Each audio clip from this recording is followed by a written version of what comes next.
Hi hello नमस्कार, मी रेश्मा आपल्या YouTube चॅनलमध्ये तुमचं मनापासून स्वागत करत आहे। तुमचा आकाड किंवा आषाढ तळून झाला नसेल तर तुम्ही ही रेसिपी नक्की ट्राय करा।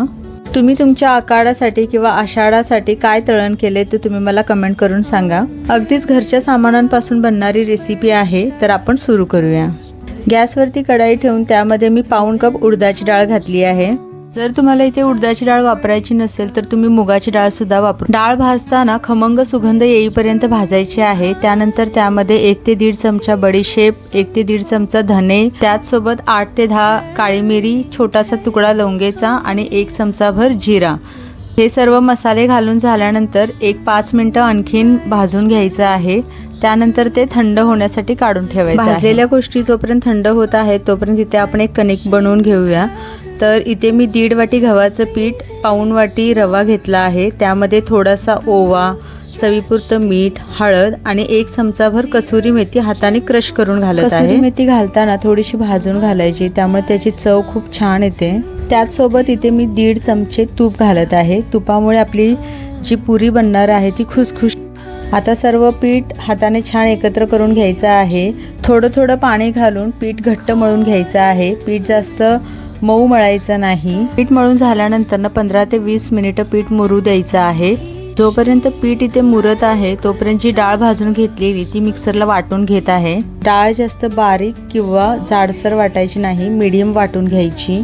आता कढई ठेवून त्यामध्ये 1 ते 1.5 चम्मच तेल घातल्यानंतर त्यामध्ये इथे 1 छोटा चम्मच काश्मीरी रेड चिली पावडर, पाव चमचा हळद, थोडं जास्त प्रमाणात हिंग, त्याचसोबत मी इथे जाडसर वाटलेली बडीशेप घालत आहे 1 ते 1.5 चम्मच।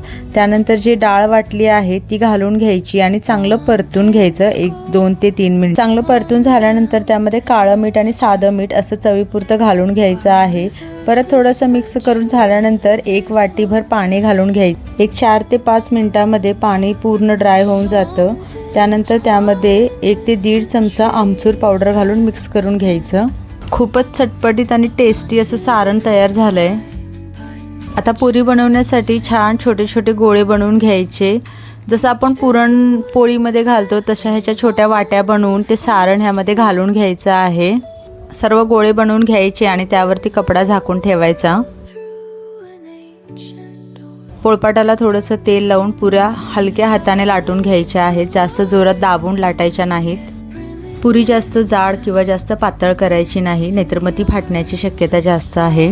सर्व पुऱ्या एकदम मी लाटून घेतल्या आहेत आणि छान गरम तेलावरती खुसखुशीत होईपर्यंत तळून घेतल्या। तुम्ही अशी सुद्धा खाऊ शकता, चहा सोबत सुद्धा खाऊ शकता, पण इथे मी हिरव्या वाटणातल्या बटाट्याची रस्सा भाजी बनवली आहे। तुम्ही सुद्धा ही रेसिपी ट्राय करा। तुम्हाला कशी वाटली ते कमेंट करून नक्की सांगा। आजसाठी इतकंच, भेटू नेक्स्ट ब्लॉगमध्ये। बाय।